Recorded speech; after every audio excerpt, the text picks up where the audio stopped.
Mutton biryani చాలా ఈజీగా, తొందరగా అయ్యేటట్టయితే మనం ఇంట్లోనే అన్ని ఇంగ్రీడియెంట్స్‌తోనైతే ఈజీ ప్రాసెస్‌లోనైతే చూపించాను. ఇదైతే చాలా బావుంటుంది. చాలా టేస్టీగా గూడా అయింది.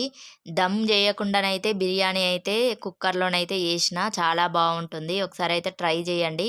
ఫస్ట్ అయితే బిర్యానీ మసాలాలన్నీ ఏసి మటన్నయితే ఒక 3 విజిల్స్ అయితే పెట్టుకోవాలి. తర్వాత బాస్మతి రైస్‌లోనైతే కడిగి వాష్ చేసుకొనైతే అందులోనైతే ఫస్ట్ గిన్నెలో వాటర్ తీసుకొని మసాలాలైతే వేసేసి మసిలిన తర్వాత రైస్ అయితే వేసుకొని 70% కుక్ అయిన తర్వాతనైతే మటన్‌ని వేరే గిన్నెలో తీసుకొని రైస్ వేసుకోవడమే. ఇదైతే చాలా ఈజీ ప్రాసెస్. తొందరగా గూడా అయితది 10 మినిట్స్‌లో. మీరు గూడా ఒకసారి ఇలా ట్రై చేయండి. మొత్తం డీటెయిల్స్‌గానైతే లాంగ్ వీడియో చేసి పెట్టిన కింద లింక్ ఇస్తాను. చూడండి. మీరు కూడా ట్రై చేసి ఎలా ఉందో కామెంట్ చేయండి. నా వీడియో నచ్చితే లైక్ చేయండి, షేర్ చేయండి, సబ్స్క్రైబ్ చేయండి. థ్యాంక్ యూ ఫర్ వాచింగ్ అండి.